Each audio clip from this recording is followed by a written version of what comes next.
Welcome back to Coffee and Conversation. And I don't actually have my coffee or my soda or even a bottle of water, but this is what I do have. Yes, the bad boy has come to join the video once again. So for those of you who were with us yesterday for the video, finally did the long, sad saga of poor Audie, I know, who was abandoned out in the wilderness for 31 and a half hours last week. So, yeah, he's not on my bad list anymore. The truth is, I was just so glad when he came home. But yes, it was about time we dealt with all the various questions we've had about Audie, because people have asked about his little clipped ear. And yes, he was a stray. Part of my efforts to neuter and release didn't work out that way, did it? But yes, he was pleased to have his own episode. So now we are back to normal, and today we are going to go back to decluttering, which has been the major focus of a lot of our videos lately. And as I told you last week about decluttering, I have more tips and tricks than you could possibly imagine, mostly because I'm not one of those dedicated housekeepers. I'm not a person who says, oh, I live to mop my floors. No. So I need the tips and tricks myself, and I've been collecting them for a long time, and all I have to do is just dredge them out of my memory, sit down, write them down so I don't lose sight of them. And I have gathered up 10 of what I feel are among the better tips and tricks. And we're going to take a look at them today. So when we come back,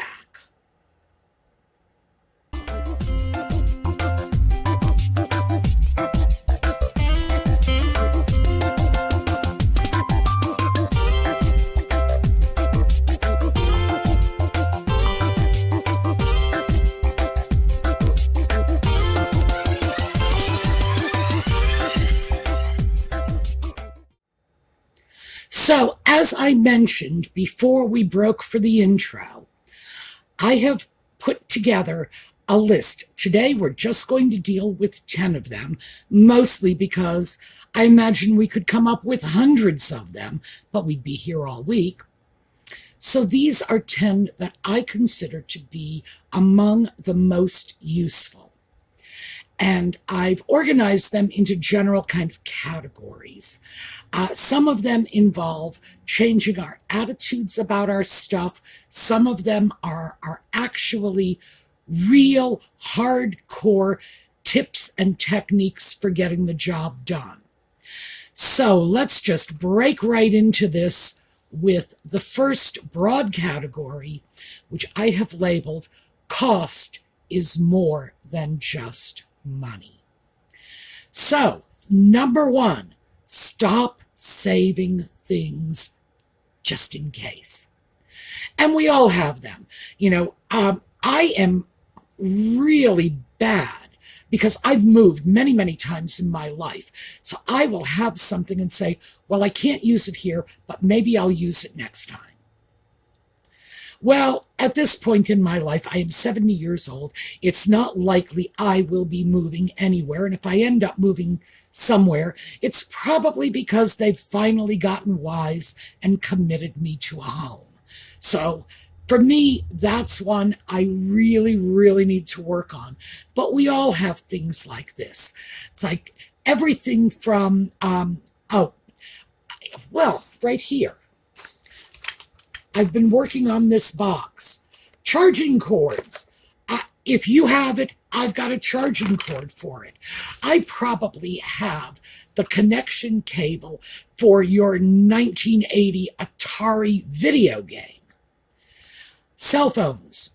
I also just put together a box of deceased cell phones, which doesn't include the 3 deceased cell phones that are currently around the house that I'm not interested in getting rid of yet because I haven't quite transferred over all the numbers. It's like, what am I thinking? So these are things that fall into my just in case category. At least I think they do.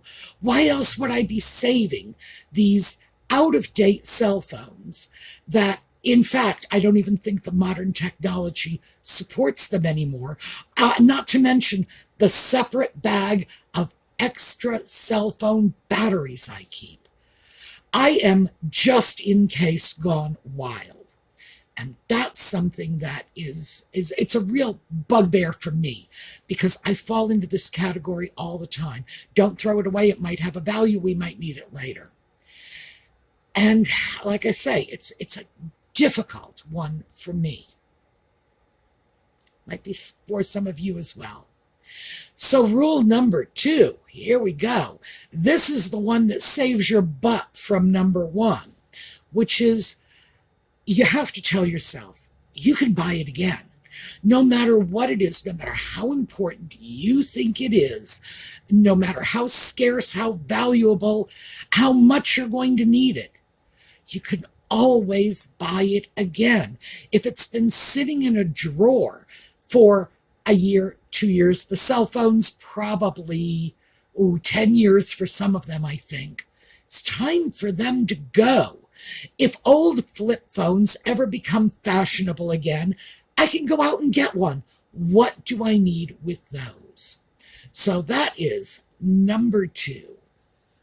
And number 3, which is more of a rationalization that many of us use, is, but I paid a lot of money for it.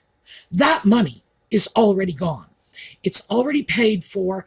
The money you spent, the time you spent shopping for the item, the trouble you went to, putting off other purchases, saving up for it perhaps, that's gone.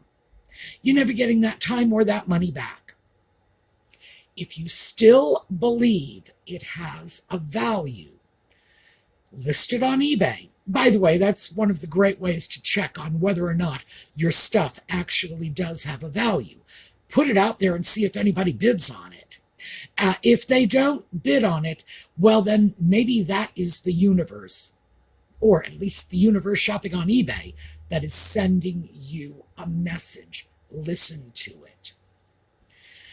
The fact is that if you decide it does have a value and you want to sell it, be sure you're actually going to sell it, because you're not benefiting if you take all of your crap that's lying around, stick it into the I'm going to sell this on eBay box, and then fill your living room with I'm going to sell it on eBay boxes that are just never getting listed and never getting sold. So that's one we need to take into consideration. If it has genuine value, resell it if you want. Also, you might want to just ask yourself, if somebody gave me this wonderful, valuable thing tomorrow, would I be excited? Would I still want it? Would I go out and buy it myself again, if it wasn't here now? 9 times out of 10, the answer to those questions is going to be no. If you're not using it, and it's not making you happy, it's just clutter in your home, odds are that whatever value you got out of that purchase has long passed its expiration point. So that's something that we can just reconcile ourselves to. And I know the idea that we spent money for it, the money's gone, the money is never coming back. That is a really hard one for most of us to swallow. But swallow it we must, because otherwise our home is turning into a storage unit, a hoarder house, or a junk shop. Pick your poison. So let's go on to the second category. And this particular category is interesting because it plays off the first. As I'm sure you'll be able to tell, I did allow one of these categories to kind of spark another, and it's a continuum. It's or a choo-choo train, one car locked onto another and so on. One train of thought, yes, getting punny, one train of thought kind of brought on another. So the second overall category, and there are only two in this one, is don't become a slave to sentiment. So you got a gift. Now, yeah, you're inclined to keep it, but remember that expression we always say about gifts. We tend to say it about gifts we don't like. It's the thought that counts. Well, let's extrapolate on that. If someone has given us a gift, they have expressed something for us, love, affection, familial relationship, whatever, but they've done something nice for us. That's the part we need to hold on to. We do not need to save the receipt, so to speak. So we have that figurine that Aunt Martha gave us. Well, it was a wonderful thought, but the figurine has now just become a receipt. It's become a reminder of Aunt Martha's thought. Do we need to be reminded of the fact that Aunt Martha loved us? No, we don't. So we can move that figurine into the giveaway or, donate pile. But we have to start thinking in terms of gifts as something separate from the sentiment behind the gift. The object, the sentiment. Let's move them apart. Yes, the person that gave us the gift did something nice. We appreciate it. We are grateful. The gift? Well, no, we don't need to keep it. We need to keep the emotion, the thought, the sentiment, but we don't need to keep the figurine. Think of it as the receipt. Do you really need to keep the receipts? I don't think so. And another sort of reverse side to the sentiment, well, it's the same thing. Does this thing matter to you greatly? I came across this one recently and I love it. Would you go to the ex-partner that you now despise in order to get this back? Would you go to the ex-boyfriend who treated you like crap and wasted 5 years of your life in order to get this bowl, this figurine, this potato masher, whatever it is you're looking to either keep or dispose of? Would you go to that person? What if it was a girlfriend who kept company with your best friend behind your back? Would you go to her in order to get the potato masher? Well, if the answer is yes, then obviously you're devoted to the potato masher, so keep it. If the answer is Lord, no, drop it into the donate or giveaway pile. And as you can see, that's sort of the opposite of, the gift that counts. This is looking at it in a more negative light. And I don't like looking at things in a negative light, but I did like this because I think it resonates with the little dark side we all have.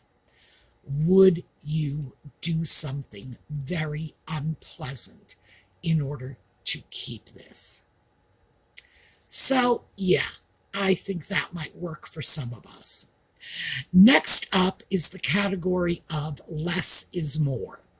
And that involves sort of the judicious removal of things. Number 6 on our list is we need to put realistic limits on the number of items we keep. I don't know about the rest of you, but I personally have a stack of mixing bowls, and well, yeah, the stack is actually about this high, but only because they all fit one into the other. They are old vintage bowls. Do I love them? No. Why do I keep them? Well, because one day I might need a massive mixing bowl. Remember that just in case thinking I told you I was guilty of it? Here's the proof. One day, I might need to make macaroni salad for the entire city of Carlisle. So I need that 3-gallon bowl. Yeah, the truth is I don't. But even if I do, I only need one of them. Why do I need all the rest? So quite frankly, I have a whole stack of bowls that just need to get donated. They need to get out of my house. And looking at it in terms of the realistic limit, how many giant mixing bowls do you need? I am not Julia Child. I do not need a whole kitchen full of giant mixing bowls. Julia Child probably didn't need a whole kitchen full of mixing bowls, frankly. She probably didn't need as many as I have. And when Julia Child doesn't need that number of mixing bowls, it's like, you're out of control. Now, I've used mixing bowls. We can use anything else you want. Whatever strikes your fancy. What do you have in your house that you simply have too much of? Tea canisters? How many tea canisters do you need? Unless, of course, you're British. If you are British, you probably need at least 3 or 4. If you are American, I would say maybe the number is 1 or under. I should tell you, I recently got some tea. I like Chinese green tea. And the company I ordered it from sent me a green tea with coconut instead. Dreadful. And the reason that comes to mind is because that is something I'm going to have to throw away, because it is a food item and it is opened and you can't really give that away. But I did try it. And in fact, that stuff is awful. And the reason I think of the British was when I was trying to drink that miserable tea, all I could think of is, I wonder if this is why the British put milk in their tea.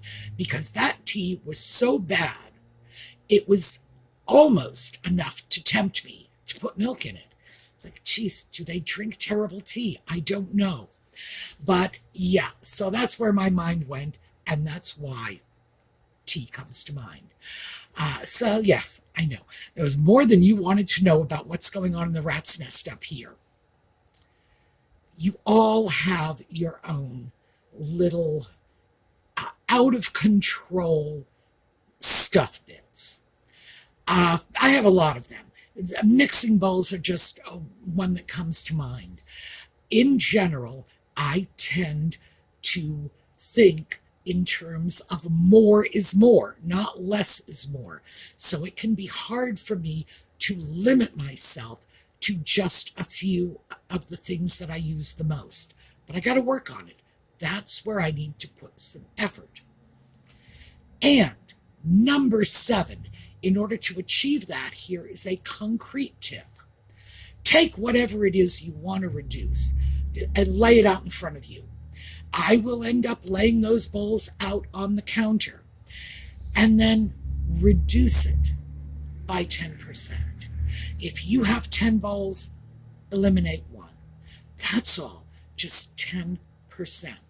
Oh, and by the way, feel free to go back in a month or 2 and revisit this, remove another 10%.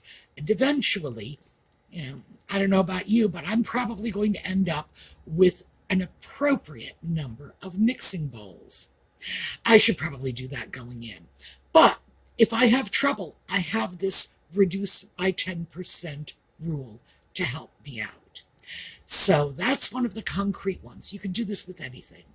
You can go into your closet, you can look at your shirts or your skirts or your shoes, whatever, and throw them all out on the bed and say, well, I have 30 blouses, which is a lot more than I need, and therefore I am going to remove 3 of them. 3 of them will go off to be sold on Poshmark or be donated to the local thrift store, whatever. You can apply this to almost anything when it's something you have in abundance, in numbers of things, because very few of us only have one single mixing bowl. Very few of us only have one single shirt. So just keep that in mind. It's a little mental trick you can play. Just remove 10%. And by the way, that can tell you a lot about what you do and do not like. As you're going through your clothing saying, well, 3 of these 30 blouses have to go, the first thing that your mind is going to do is say, well, not this one, not that one, and you're going to quickly remove the items that you are actually wearing. And while we are on removing items you are actually wearing, we're into our next category, which is keep what you use. So, number 8, when you go into your closet, take something out and wear it. Flip the coat hanger backwards on the rod. That is, by the way, you don't necessarily have to turn everything around. My coat hangers, the little hanger part swivels, so it's very easy for me to do. But for some of us, we might actually have to physically turn the item backwards. When you put it back on the rod, it goes on backwards. After some fixed period of time, you choose the time. It can be 1 month, it can be 3 months, it can be 6 months. Go in and look at all of the coat hangers that have not been turned around backwards, because that's telling you the items you have not worn in 3 months, 6 months, whatever period of time you are choosing for this. Now, I have a variation on that trick, and because I do YouTube videos and I don't want you to have to look at me wearing the same thing day in and day out, when I take something out of the closet, I take it out, wear it, wash it, put it back on the hanger, and then put it on the other side of that stack in order to rotate the clothing. So the clothing at the front of this rack of items on coat hangers goes to the back of the items. Now that's pretty easy for me because I have a closet that has doors, and then there's space that sort of goes off into the abyss. I guess that's what it is. I don't go back there very often. Audie does. But that's where it will go, the back end of that rack, so that by the time, whatever period of time elapses, by the time I run out of tops, I'm back to wearing one that I have not worn for a while. Kind of keeps things rotated. I have always done that with my clothing, and this harkens back to the days when I was in junior high school. That's where I kind of became aware of this, when it was a very big deal for us not to wear the same outfit too often. We wanted to wear different stuff every day. Most of us would have been perfectly happy to get a brand new outfit for every single day of the school year, but, this was how we dealt with it. So I've been using this one, well, let's see, junior high school. How old am I now? More than 50 years. Yes, counting on my fingers, well over 50 years. I've been organizing my clothing like this. And for me, it works to circulate the clothing in my wardrobe. For you, it can work to point out the unused items by just reversing the hangers. So, number 9. Reversing the hangers works for clothing. What about other stuff? How do you track your usage of other stuff? Well, you can get colored tape at the dollar store. We can all do this. Colored tape, it doesn't leave sticky residue, and tape things. Go into your cabinets. Tape the pots and pans. Just put a little piece of tape on the handle. Go into, your silverware drawer. Put little bits of tape. That's excessive. Don't do it on your silver, but you can do it on your major utensils, the potato masher, the paring knife, etc.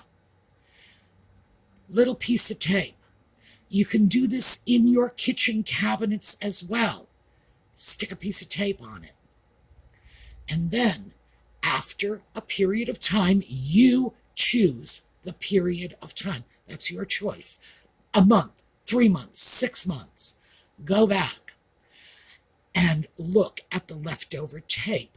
Why? Because you're going to remove the tape when you use something.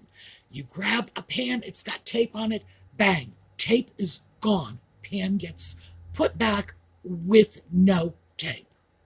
And you just keep doing this. So anything that still has the colored tape on it is something that has not been used in your tracking period.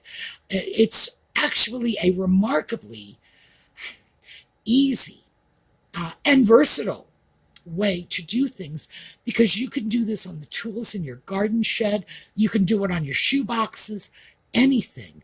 If you want to track your usage, stick a piece of tape on, take it out, put it on, use it, whatever, toss the tape and put it back.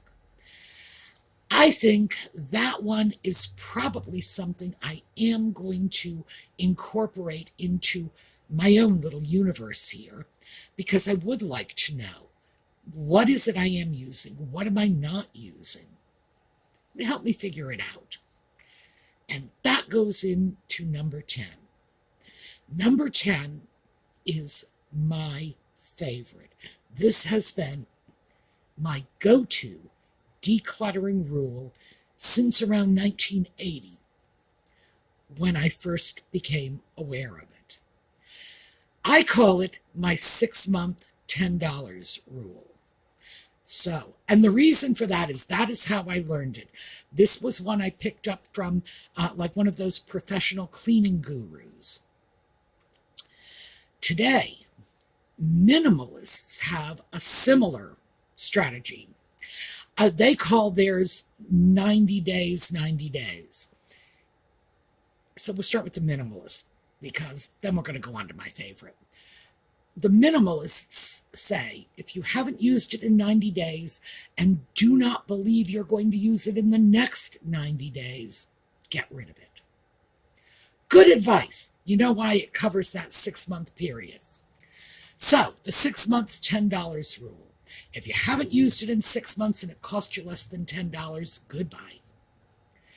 So, one of the problems with that rule is I recently looked up what $10 of 1980 money is worth today.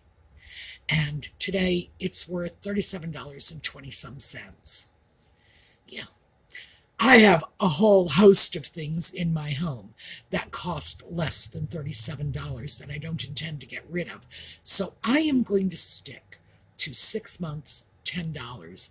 And before I get too far down this road, let me tell you that I've always given myself exceptions to this rule. The first exception I ever carved out for myself, and I remember it because it was my first, was router bits. Router bits, for those of you who are not woodworkers, are bits you put into your electric router, and they will create a detailed edge on a piece of wood. So you look at wood and it has a nice little rounded over edge. That was a router bit. It has a fancy little ogee edge. That was a router bit. And back in 1980, before the internet was truly underway, and we had to buy things from catalogs, and occasionally specialty items like router bits would have to be purchased from companies overseas. My favorite company, by the way, was Swiss. I would have to get their catalog, choose my router bit, write them a letter in French. Remember, these are Swiss people, so you've got German, Italian, and French, and I do not speak Italian at all, and my German is strictly confined to the world of doll clothing. So that's it. My high school French had to get dusted off so that I could write them a letter to order the part. I would have to go to the bank. I would have to get a cashier's check in Swiss francs, send it off to them in the mail, and then wait. And maybe 2 weeks later, it's possible I would get the router bit I wanted. It was also possible I would get a very polite letter saying, was that supposed to be French? We really didn't understand it. And I'd have to start the process all over again. Router bits in general were relatively inexpensive, but extremely hard to get. And I had plenty of router bits in my collection that I would use every 7 or 8 years once, and that was it, and they would go back into storage. So I allowed myself that one little exception. And over the years, there were a few more little exceptions, little things that, and it was always something I had to justify to myself. Is it practical? Does it have a value? Would it be really difficult to replace? If I need it, am I going to need it now and not be able to wait until next week? So that's how I worked that rule to my advantage, how I made it work for me. Now, 6 months, $10 is a good rule, but only if you actually employ it. Remember, I have a box. It's in the other room. I just put it together. It's on its way out, but the point is it was there. I have a box of defunct cell phones, flip phones, phones from the early 2000s, along with the extra batteries. Oh, and the little cell phone cases, too. Oh, my. Got all that in there. Yeah. I haven't used them in 6 months. Some of them I haven't used in 20 years. Do they cost less than $10? I don't remember what they cost at the time, but their value is a big fat goose egg right now. So my 6 month, $10 rule tells me they absolutely need to go. Oh, and the same with these darling little charging cords. Here, where do we have it? Yes, here we go. These, at this point, are nothing more than attractive nuisances for my cat. They need to go. Whatever they powered up whenever in the distant past, that's long gone. And I have no reason to continue to hold them. So, yeah, 6 months, $10. That is a remarkably good rule. That one is my favorite. So, this was just an overview. We've got like 10 quickie rules. Hopefully, you will have been able to pull either a little bit of an attitude adjustment out of it or a little bit of practical technique to physically tackling your mess. And we're going to continue to do this until we feel we've got a handle on our stuff. So, that is what I have for you today. We are going to take a look at a slideshow. Oh, before I go on, let me say thank you to all of you who sent in pet pictures. I've done 2 slideshows so far. I am still working on the rest. I have pet pictures to keep the slideshows in business indefinitely. So thank you all for your gorgeous babies. And we are going to continue with this. But well, making the little slideshows is making a mini video, so sometimes it's a little easier said than done. It may take a while to come up with all of the slideshows, but we'll get there. And in the meantime, of course, I'm very distracted by looking at the pictures of the gorgeous puppies and kitties and horses and ducks, and boy, we have some adorable animals. So, in that vein, I think we're going to take a look at Lisa from DesertDragonworks and her slideshow of her beautiful desert dragons. And I do think 1 or 2 of her beautiful granddaughters is in it too. All right, that's going to be our slideshow. I will see you all next time. In the meantime, have a terrific day.